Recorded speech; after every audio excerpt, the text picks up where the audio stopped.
this tutorial, we will take a closer look at database searching and locating articles. This tutorial covers some basic information on searching, Boolean operators, and common database tools, and then explores a search in CINAHL more deeply. When you speak with a librarian and ask for help finding articles, he or she may show you some databases available from the library website. But what are databases anyway? Databases are simply a collection of materials. Databases you find in the library contain research articles. The material found in a database is typically proprietary, meaning someone owns the copyright to that content and it is not freely available. Many of the research databases libraries offer are discipline-specific, and they contain authoritative information, meaning you can trust the materials you find in these databases to satisfy your class requirements. Also, using a research database from the library means that the materials others would pay for are free to students because of your relationship with the university. As a college student, you should become familiar with your library. The library holds tons of information or has ways to get information that won't cost you money. Databases are a key product offered by the library, and a link to all the university owns can be found on the library homepage. The library for Lincoln Memorial University is located at the web address library.lmunet.edu. All databases available from the library have some tools in common which make it easy for you to search different databases as you need to. These same tools are also common for search engines such as Google. Boolean operators are used to combine or eliminate terms in your search. The three operators databases use are AND, OR, and NOT. I'll explain a little bit more on the next slide. You can search databases using subject terms as well. These terms are specific to the subject of the articles in the database. In CINAHL, you will find these terms under CINAHL headings. In other databases, you'll find these terms under sections labeled subjects or thesaurus. In most databases, you can find the full text of an article either in PDF or HTML format. Simply click on a link to the full text to read the article on your screen, and the database will provide you with a list of citation styles for that particular article. Simply copy-paste the citation into your document. If you are working in a group, it's great to be able to send your team members articles to complete your project. Finally, databases allow you to apply limits or filters to your searches. These limiters allow you to fine-tune your search. We'll go over some limiters in the next few slides as well.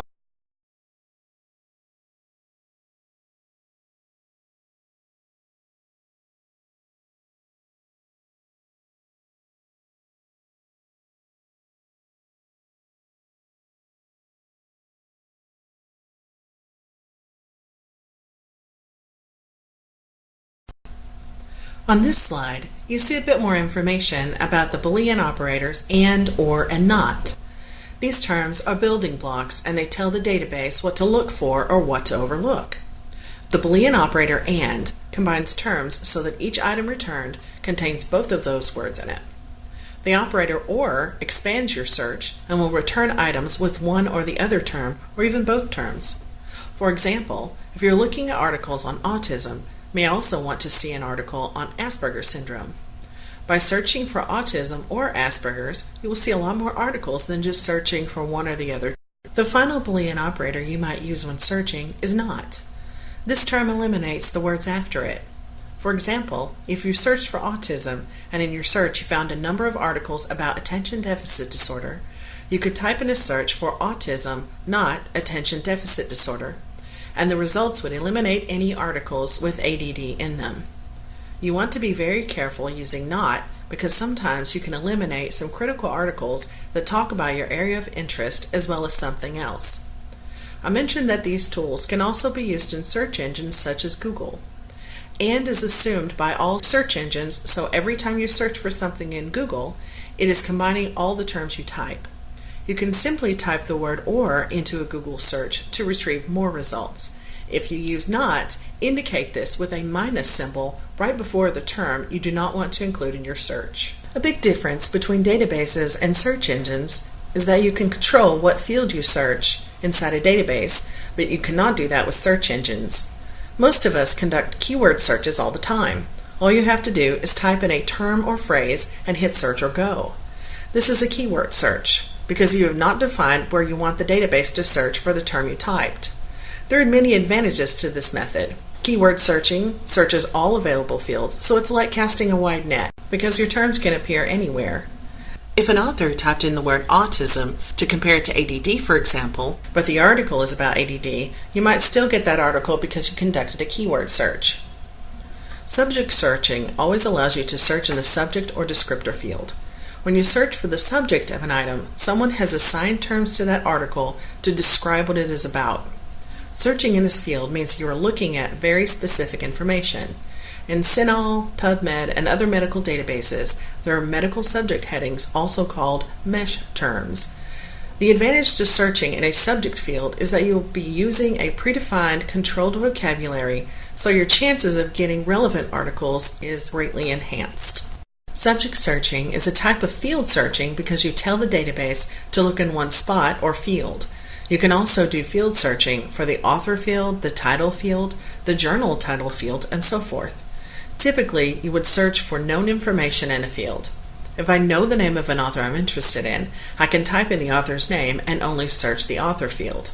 Finally, when searching for information, you can use truncation or wildcard searching. These features also work with search engines. Use these tools when you want multiple spellings of a word or multiple words that have the same root word.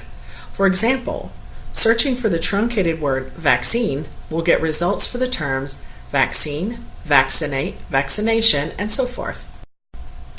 There are many limits you can place on a search to really focus the results. Common limiters are full text, specific journal titles, and date range.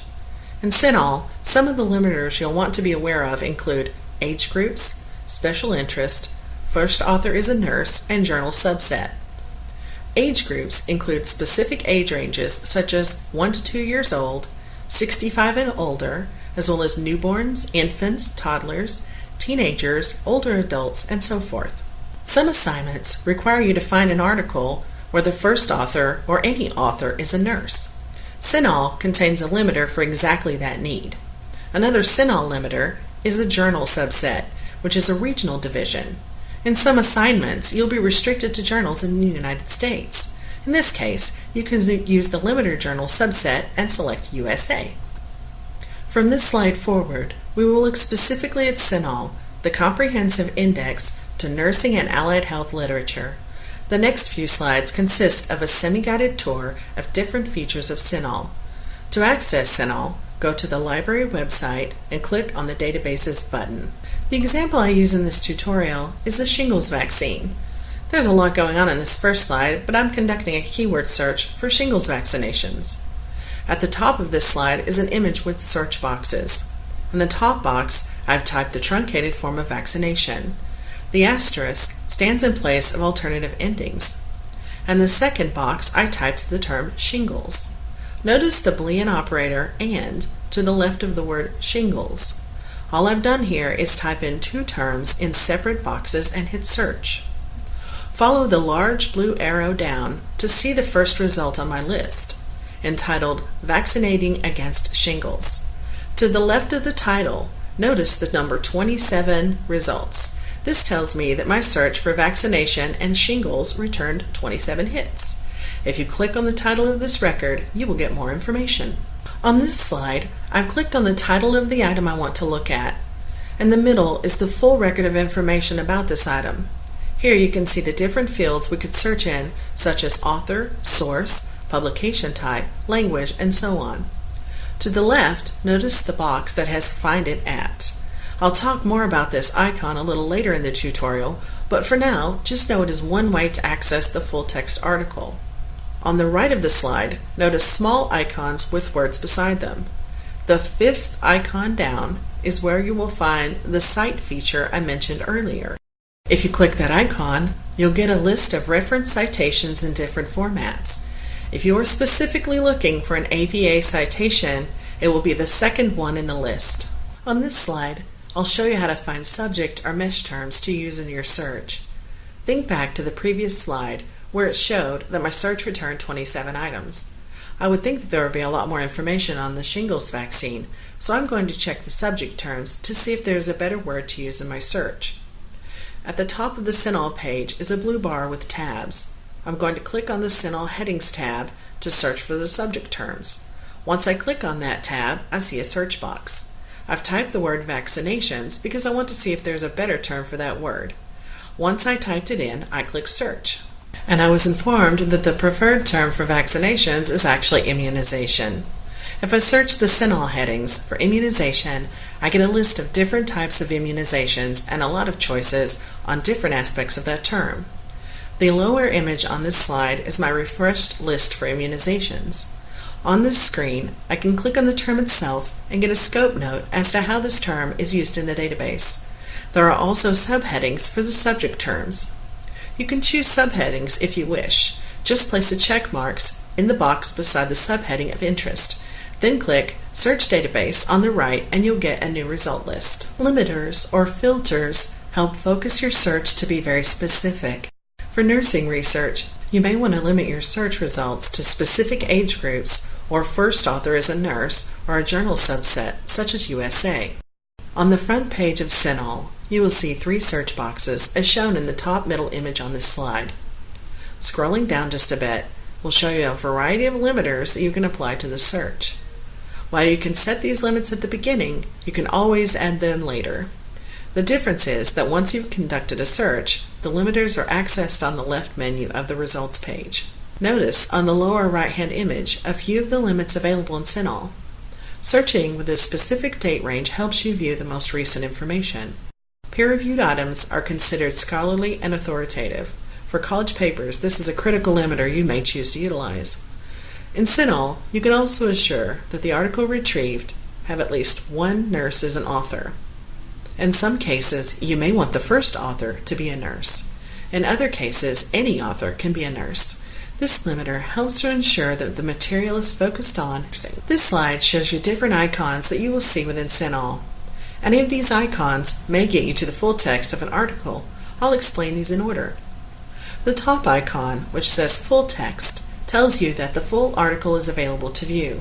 However, this icon is typically associated with the full text being marked up for web display, which means that it may not have page numbers, and if there are images or charts, they will appear at the end of the article instead of where they appear in the print version. While you have the full text available, it may be a bit harder to match images with text or cite the article if you use quotations. The second icon means that the full text of the article is available as a PDF file. In this case, you can open, print, or save the article just as it looks in the print journal. You will have page numbers, and the formatting will look like the print journal with images and charts embedded within the text so they make more sense. The third icon is referred to as the Find It At icon. This one, as well as the bottom icon for the Health Sciences Library, means that the full text is not available within CINAHL, but may be available in any of our other databases. By clicking on one of these 2 icons, you will initiate a search in all of our other databases. If the item is available, you will see the information on the next slide. Once you have clicked the Find It At icon or the Read Health Sciences Library icon, you will see a page that begins with the Article Search Results page, the top image here.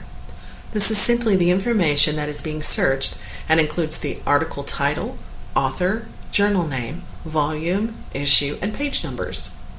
The second image, the light blue one, is one example of how you might see that the full text is available. The third image is another way that you might see the same information, but it has more detail. Let me explain. When the full text is available in a different database, you will see either the name of the database, the word journal, or the word article. Moving from right to left, you are getting more and more specific as to the location. On the second image, you see the word journal and then freely accessible social sciences journal. The term journal is hyperlinked, but the resource is not. What this means is that you need to click on the term journal and then search for the particular article inside the journal.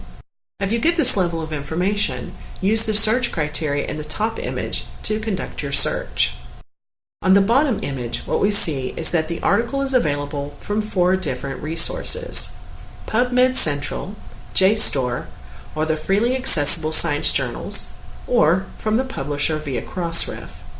For the first, second, and last resource, we can find it at the article level. However, if we look in the freely accessible science journals, we can only get to the journal level, and then we will need to search for the article. Obviously, you want to see the term article because all you'll need to do is click that word and it will open the article itself. However, if you see the word journal, or even only see a resource, you can still get to the full text. You'll just have to conduct a search in the resource you link to. If, however, when you click on the Find It At icon or the Read Health Sciences Library icon, and you get an article search results page that shows the red phrase, "Sorry, no holdings were found for this journal," simply scroll down a bit more and click on the link request via interlibrary loan. By clicking on this link, you will generate a request for this article from another library. The advantage to processing a request through this link is that the interlibrary loan form is completed by the database on your behalf, like the image at the bottom outlined in blue. In other words, you only need to click this link, then scroll to the bottom of the interlibrary loan form and click Submit. You do not have to retype any information into the form to get to the article. It's a real time saver. To recap, some things about journal article databases that are accessed through your library. Remember, databases contain authoritative information that is useful for your class assignments. You can trust the information found in a database. Databases are searchable in many ways, but you can easily search a database just as you would Google. Simply type in one term and click Search. You can refine your results later. There are multiple ways to limit your search results, including very specific ones for nursing, such as an author has to be a nurse, or a journal subset, or even a particular age group. Also, the library databases make the full text of articles available to you for free. Since you are associated with LMU, you can get these materials at no cost. And if the full text is not available at your fingertips, simply request an interlibrary loan and we will get the article from another library at no cost to you. If you have any questions or need assistance when using the databases, feel free to email me.